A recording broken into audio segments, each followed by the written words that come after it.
So another thing that I think about all the time, and has come up a number of times, is this feeling of having to mourn the loss. Just such a weird thing to say. We're talking about such emotional stuff. And isn't this supposed to be business? But it's not just business. It's your brand. It's your hope. It's your passion. I think, I shouldn't speak in such general terms. I certainly, when the pandemic hit and everything went haywire and the world shut down, I had this idea in my head. And for me, the pandemic hitting and the world shutting down coincided with having my daughter. So first year of her life, crazy.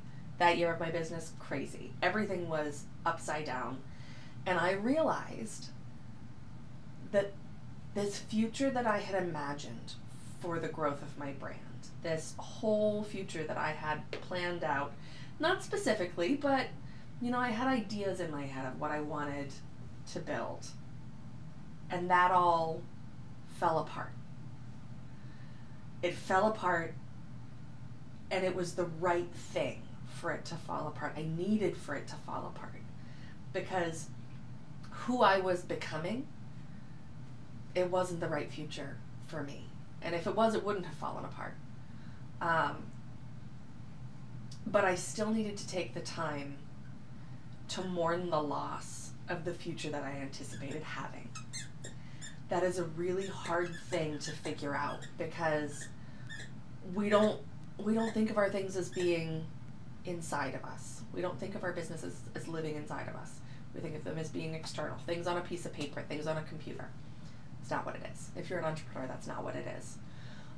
So I needed to allow myself to grieve and let go of that future that I had been clinging on to so that I didn't end up just building the same not right kind of website for myself over and over and over. I needed to let go of it so that I didn't consistently keep making these wrong decisions and backsliding into who I thought I wanted to be, because that's what I always wanted to be.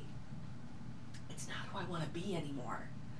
So in taking the time to acknowledge, to feel, and to release that sadness and that loss and all of those feelings that were tangled up inside of me, I was able to actually rediscover hope.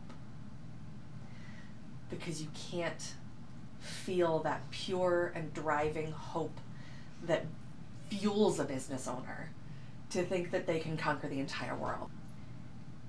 If you're sad, you can't feel that feeling if you're feeling like a failure at the same time. It just doesn't work. You can't think you're invincible and failure at the same time.